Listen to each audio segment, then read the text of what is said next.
Eğer karşı koyan olursa vururum. Bir daha söylemeyeceğim. Sadece bir şey sorabilir miyim? Hayır, bir şey soramazsın.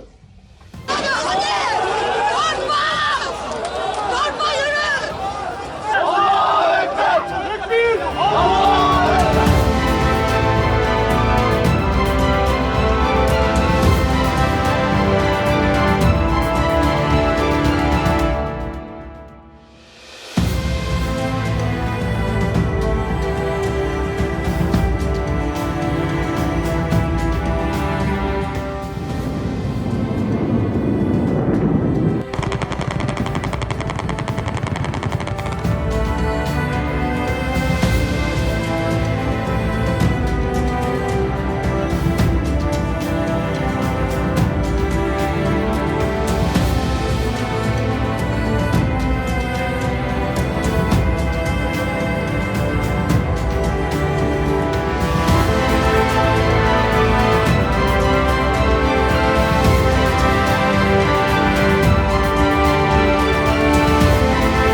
Yurtta sulh, cihanda sulh ilkesinden hareketle vatanın bölünmez bütünlüğünü, milletin ve devletin bekasını devam ettirmek, uluslararası ortamda barış, istikrar ve huzurun temini için daha güçlü bir ilişki ve işbirliğini tesis etmek maksadıyla yönetime el koymuştur. Milletimizi illerimizin meydanlarına davet ediyorum. Havalimanlarına davet ediyorum. Milletçe meydanlarda, havalimanında toplanalım ve bunların o azınlık grubu tanklarıyla, toplarıyla gelsinler. Ne yapacaklarsa halka orada yapsınlar. Halkın gücünün üstünde bir güç ben tanımadım bugüne kadar. Kesinlikle bunun bedelini yargı önünde çok ağır ödeyecekler. Tarih boyunca darbeciler başarılı olamamıştır. Yok olmuşlardır.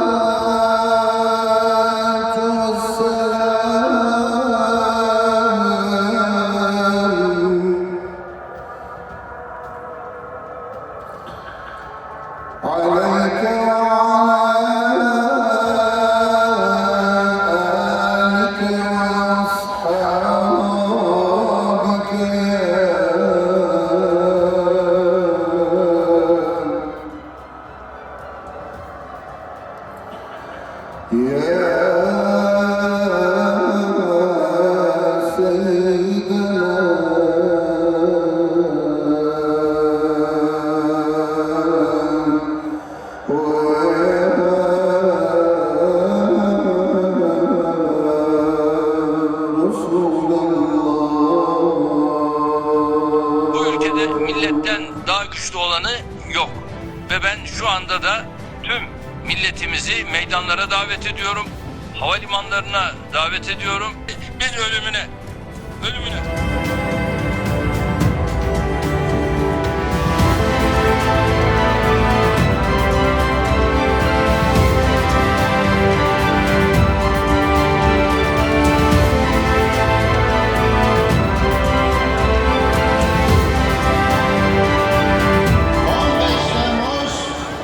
Milletin dile geldiği gün.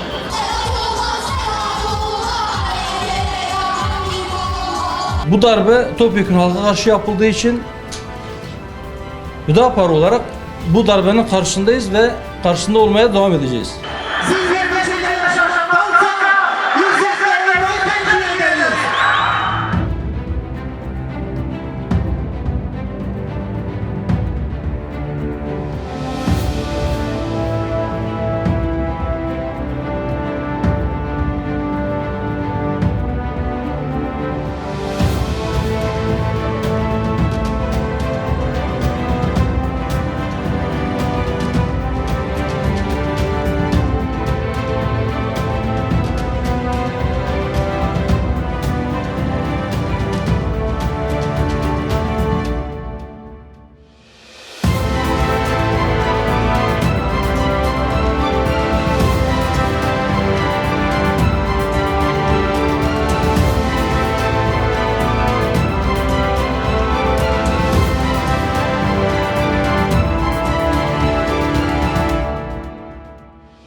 25 Aralık'tan sonra bunların ne olduğu dün akşamki eylemleriyle tam manasıyla ortaya çıkmıştır.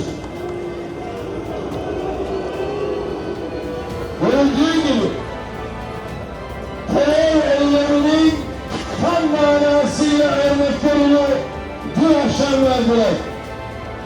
Bu milletin fakir fukara imkanlarıyla, paralarıyla alınan silahları